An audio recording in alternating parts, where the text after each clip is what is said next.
Okay, तो हमने cost concept पर अपना टॉपिक छोड़ा था। कॉस्ट कंसेप्ट क्या है? बेसिकली हम जिस भी असेट को परचेज़ करते हैं, ठीक है, एक्विजिट करते हैं, तो उसी असेट की वही वैल्यू को हमने हमेशा ध्यान में रखना होता है, ठीक है। असेट की वही वैल्यू हमेशा हमारी बैलेंस शीट में, हमारी बुक्स ऑफ अकाउंट में शो होगी। मान लीजिए फॉर एग्ज़ाम्पल, अगर मैंने कोई मशीन 20,000 की परचेज़ करी, ठीक है, उसके ऊपर मैंने इंस्टॉलेशन वगैरह लगाया, भाई मेरे कंपनी तक वो गई मशीन, उसको इंस्टॉल किया गया, सारा कुछ मिला करके जो खर्चा आया वो 10,000 और आया, तो उस मशीन की जो वैल्यू हो गई उस टाइम पीरियड पर वो हुई 30,000। तो अब इस 30,000 को ही मैं वैल्यूएशन में रखूँगी जब तक मेरे बिज़नेस की कंसिस्टेंसी रहेगी। कैसे? चाहे आज से 5 साल बाद, चाहे आज से 10 साल बाद, ठीक है। अब जो भी चीज़ें उसके ऊपर चार्ज करनी है, as in depreciation, as in कोई भी एक्स्ट्रा और चार्ज, तो वो मैं उसी मशीन की वैल्यू, दैट मीन्स 30,000 की वैल्यू पर इनकर करूँगी, नो मैटर व्हाट। अब उस मशीन की फ़िलहाल की सिचुएशन में क्या वैल्यू है, दैट डजेंट मैटर, लेकिन मैं कॉस्ट कंसेप्ट में ये देखती हूँ कि जिस टाइम पर वो मशीन एक्वायर करी गई है उसी वैल्यू को मुझे मशीन में आगे भी लेकर के जाना है। नेक्स्ट कंसेप्ट आता है आपका मैचिंग प्रिंसिपल। मैचिंग प्रिंसिपल क्या बताता है कि आपकी जितनी भी रेवेन्यू है, it should be equivalent to expenditure incurred. मतलब रेवेन्यू, जो पैसा आपको मिला, वो आप किसकी इक्विवेलेंट करते हैं? एक्सपेंसेस की इक्विवेलेंट करते हैं। अच्छा, बीच में जो गैप आता है उसी से आपको ये पता चलता है कि आप प्रॉफिट कर रहे हैं या लॉस कर रहे हैं। अगर आप मैच नहीं करेंगे दोनों साइड अकाउंट के, तो आपको ये नहीं पता चलेगा कि आप लॉस में हैं या आप प्रॉफिट में हैं। टेक अप एन एग्ज़ाम्पल, मान लीजिए मुझे इनकम हुई 50,000 की और मेरी एक्सपेंस हुई 30,000 की, तो मैं क्या करूँगी, जो हायर साइड है 50,000 वो दोनों तरफ लिख दूँगी, ठीक है, और जो लोअर साइड है उसको उसमें से डिडक्ट करूँगी, तो मुझे पता चल जाएगा कि भाई 20,000 का मेरा प्रॉफिट आ रहा है, क्योंकि रेवेन्यू मुझे कितना मिला था? 50,000, उसमें से खर्चा कितना हुआ? 30,000।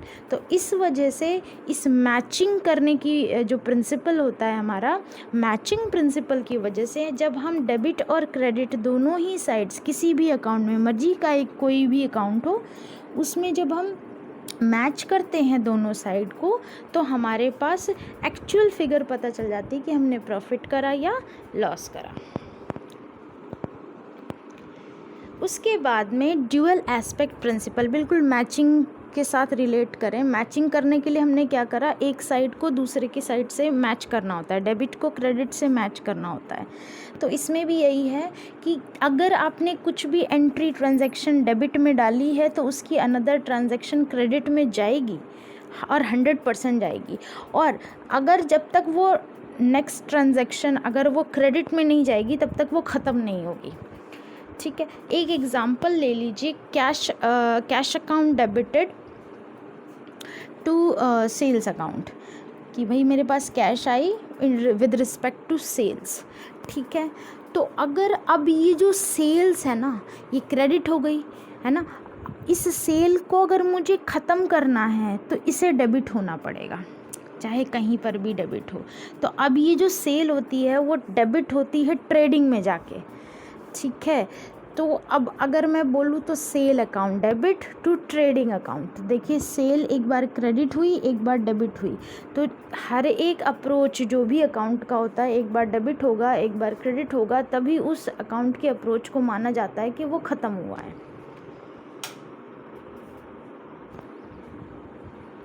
बाकी का हम देख चुके हैं, कैश बेसिस ऑफ अकाउंटेंसी है और एक अक्रूवल बेसिस ऑफ अकाउंटेंसी है। दोनों के बीच का ये डिफरेंस है।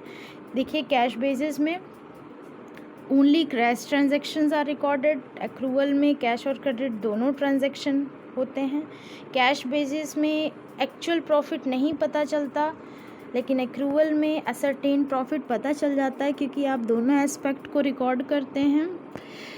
अब जो हमारा कैश बेसिस है वो ज़्यादातर पूरी अच्छी एक्चुअल फिगर नहीं प्रोवाइड करता। मैंने पहले भी बताया था कि ब्रॉडर एस्पेक्ट में अगर हम माने तो एक्रूअल बेसिस को माना जाता है, ठीक है, क्योंकि डिस्टिंक्शन हो जाती है यहाँ पर कैपिटल और रेवेन्यू आइटम की डिस्टिंक्शन हो जाती है। रेवेन्यू मतलब छोटी मोटी चीज़ें, कैपिटल मीन्स बड़ी in terms of big transactions.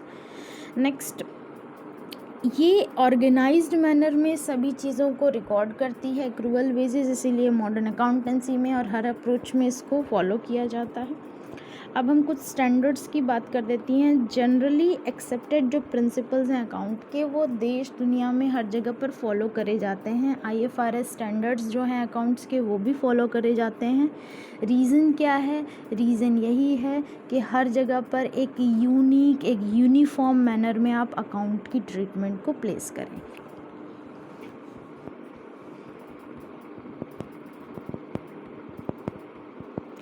अब ऑब्जेक्टिव क्या है? अकाउंटिंग स्टैंडर्ड्स जो एक स्टैंडर्ड एस्टेब्लिश हो गए हैं अकाउंट्स के, इनके ऑब्जेक्टिव क्या हैं? Accounting standards are required to bring uniformity. अभी मैंने बताया, मान लीजिए श्रीलंका में अलग प्रोसेस से अकाउंट बनते हैं, पाकिस्तान में अलग प्रोसेस से अकाउंट बनते हैं, तो एक यूनिफॉर्मिटी आए कि भाई आप कहीं से भी अकाउंट ट्रीटमेंट करें तो एक ही तरह की मेथड्स को फॉलो करें, एक ही अप्रोचेस को फॉलो करें। तो एक स्टैंडर्ड अगर प्रोवाइड होगा तो हम सब उसी रूल और रेगुलेशंस के हिसाब से अकाउंट को फॉलो करेंगे। To improve reliability of the financial statement, जितनी भी फाइनेंशियल स्टेटमेंट है, अब किसी भी इन्वेस्टर को किसी भी आम पब्लिक डोमिनियन में अगर आ जाता है कोई भी इंफॉर्मेशन, तो वो एकदम हेजिटेट नहीं होगा, क्योंकि उसको पता है कि ये ऐसी इन्फॉर्मेशन है जिसके ऊपर हम रिलाई कर सकते हैं, ठीक है, क्योंकि ये एक ऐसे रूल और रेगुलेशंस के फ्रेमवर्क के अंदर निकला है कि हाँ भाई, इन्होंने कुछ अपनी तरफ से कुछ भी ऐड ऑन नहीं किया है। कुछ प्रिंसिपल्स हैं, कुछ रूल्स हैं जिनके बेसिस पर ये प्रोसेस को किया गया है। फ्रॉड और मैनिपुलेशन को रेस्ट्रिक्ट करा जा सकता है यहाँ पर, क्योंकि आप अपनी मर्जी चाहे कोई टेक्निक यूज़ नहीं कर सकते। अकाउंटिंग ऑडिटर्स और ऑडिटर जनरल्स को बहुत मदद मिलती है, क्योंकि वे जानते हैं कि कौन से रूल और रेगुलेशंस के फ्रेमवर्क के अंदर ये सारी ट्रांजैक्शंस को रिकॉर्ड किया गया है, इनकी स्टेटमेंट बनी है, तो उन्हें क्रॉस चेक करने में भी आसानी होती है। अब ये IFRS का भी वही है, स्टेटमेंट आपकी रिकॉर्ड करता है, या जो भी है प्रिंसिपल अप्रोचेस हैं, ये भी वही स्टैंडर्ड्स प्रोवाइड करता है स्टेटमेंट के रिलेटेड कि आपको किस तरह की पॉलिसीज़ को फॉलो करना है। स्टेटमेंट ऑफ फाइनेंशियल पोजीशन अगर हम देखें तो असेट की पोजीशन होती है, लायबिलिटी की पोजीशन होती है, इक्विटी की पोजीशन होती है। असेट्स मीन्स संपत्ति, लायबिलिटी मीन्स कर्जा, कितना आपके पास कर्जा है उसकी स्टेटमेंट, और इक्विटी मीन्स आपने फाइनेंस कहाँ कहाँ से अपनी ओनरशिप दे करके क्रिएट करी है। फाइनेंस का मतलब, मान लीजिए मैं किसी कंपनी का बिजनेस ओनर हूँ, बिजनेस ओनर हूँ, एंटरप्रेन्योर हूँ, और मैंने आम पब्लिक को अपनी एंटरप्रेन्योरशिप में से कुछ हिस्सा दे दिया, अपनी ओनरशिप में से कुछ हिस्सा दे दिया, और उसके बदले में मैं उनसे पैसे ले रहा हूँ ताकि मैं अपने बिज़नेस को रन कर सकूँ। इसका मतलब मैंने उन्हें भी तो बिज़नेस में पोजीशन दे दी। अगर मैंने उन्हें बिज़नेस में position they the, it means वो भी अब मेरे ओनर कहे जाएंगे, ठीक है।